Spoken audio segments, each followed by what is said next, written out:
Greetings for the day, dear sirs and madams. I'm Janani Gawarammana, majoring in plant pathology and microbiology module from the Department of Agricultural Biology.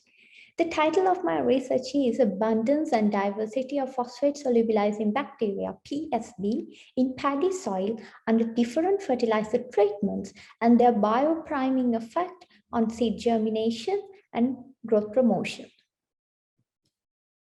Green Revolution, introduced in early 1950s, was the turning point where the world started to focus on crop production in intensive scales using improved varieties that are highly responsive to chemical fertilizers.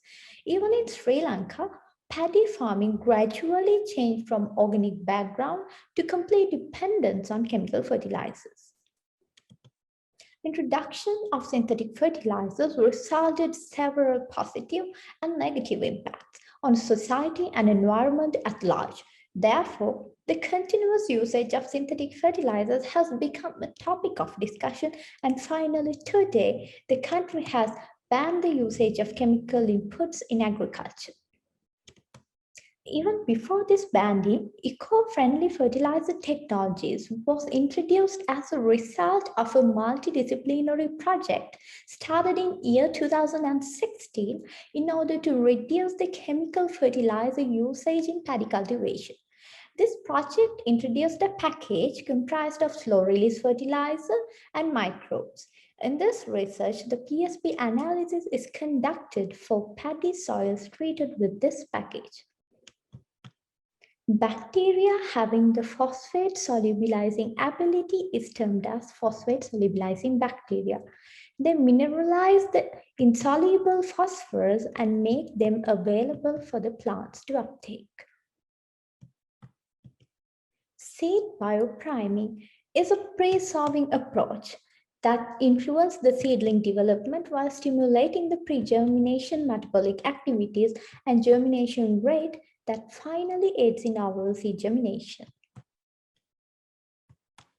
And my research basically answers these two research questions, and they are, is there a difference of abundance and diversity of population of PSB among paddy soils under different fertilizer treatments, and do the PSB isolates have the potential to act as promising biopriming agents on seed germination and plant growth promotion? With this background, the objectives of my research are to quantify the abundance, richness, diversity of PSB isolates in paddy soil subject to different fertilizer treatments at the end of 2 consecutive growth seasons, and to identify the fertilizer treatment supporting high abundance and diversity of PSB isolates. And thirdly, to evaluate the phosphate solubilizing ability of the isolated PSB and their effect on paddy seed germination and growth promotion. And finally, to identify the best performing PSB isolates to be used as phosphate solubilizers and bioprimers. And when we come to the materials and methods that I have followed, the research field that I selected was the Field Crop Research and Development Institute, Mahailu Palama, and there I have selected 18 plots with 6 treatments having 3 replicates each. And when we come to the fertilizer treatment structure, the treatment 1 is the control where no nitrogen and phosphorus is added, but potassium is added following the Department of Agriculture recommendation. And in treatment 2, Department of Agriculture recommendation has been followed fully while nitrogen is added in the form of urea. And in treatment 3, nutrient expert recommendation has been followed fully while nitrogen is added in the form of urea. Nutrient expert is a site-specific decision-making software. And in treatment 4, 65% of the nutrient expert recommendation for fertilizers has been used, but here nitrogen is added in the form of slow-releasing fertilizers.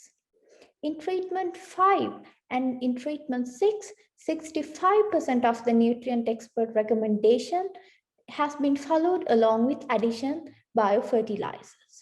In treatment 5, Phosphate solubilizing bacteria is added to the root ball of paddy seeds before transplanting via a technique called parachute.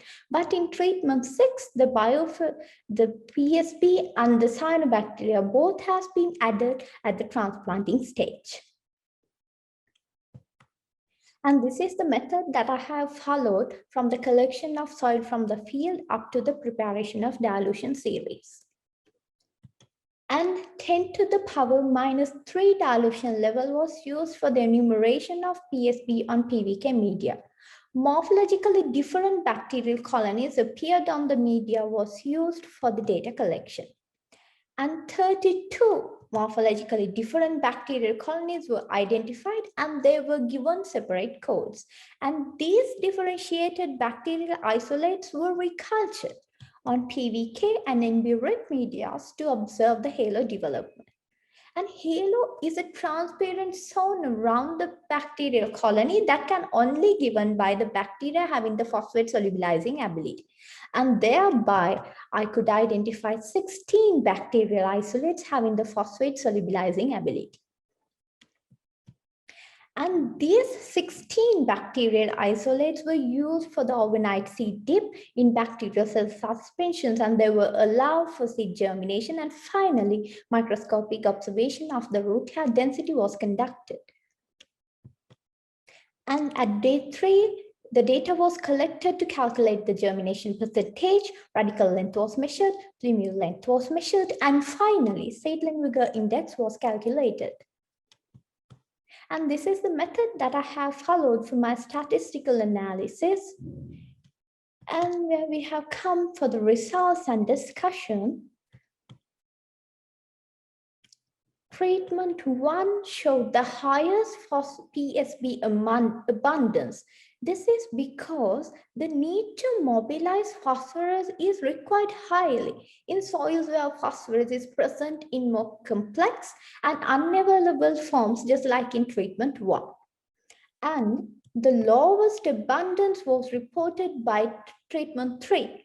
The reason could be the inhibitory effects created by urea against PSB. That is because in treatment 4, 5, and 6, nitrogen was added in the form of slow-releasing fertilizers, while in treatment 3, nitrogen was added in the form of urea.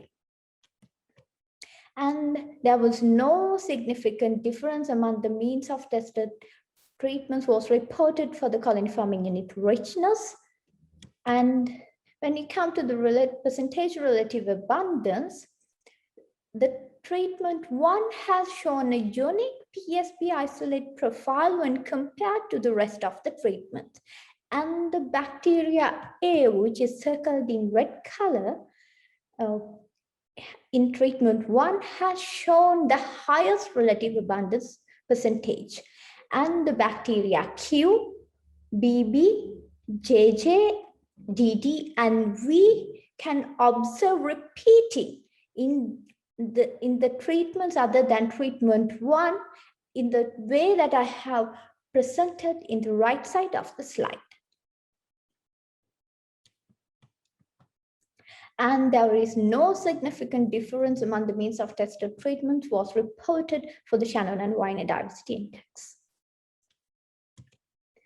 And when we come to the solubilizing ability assessment, some of the bacteria are given halo on both NB-rich and PVK media, while some bacteria has given halo only on NB-rich media. Therefore, at day 7, data was collected to calculate the solubilizing index, and thereby there was a significant difference among the solubilizing indices of the bacterial isolates was reported. And when we come to the graph, you can see that the bacteria M has given the highest solubilizing index value on the NB-rich media, while bacteria O has given the highest solubilizing index value on PVK media. And when we come to the biopriming effect analysis, I have presented the data in a way that the color intensity represents the performance gradients. And the bacteria I is colored in dark for all the tested attributes, and the next bacteria A and LL was performed well after the bacteria I. When I come to the microscopic observation of root hair density, as you can see in these pictures, the seeds treated with bacteria A and P has developed a dense root hairs when compared with the control treatment. And there we come to the conclusions. And the conclusions for the abundance and diversity of phosphate solubilizing bacteria is as follows. There was a significant difference was reported among the treatments for the abundance of PSB populations, and there was no significant difference was reported for the colony forming unit richness and Shannon and Weiner diversity index.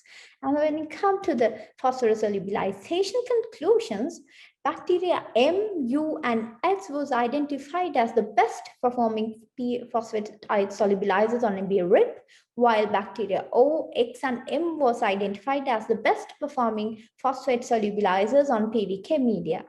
Therefore, these native bacteria has the potential to be used in commercial level biofertilizers in Sri Lanka.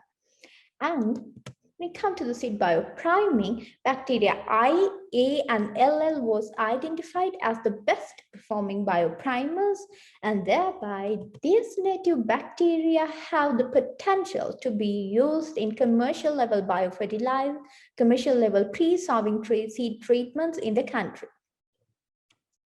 Thereby, we have come to the end of my presentation, and I would like to thank NRC for the funding and my dear supervisors and plant pathology and microbiology lab group for the support.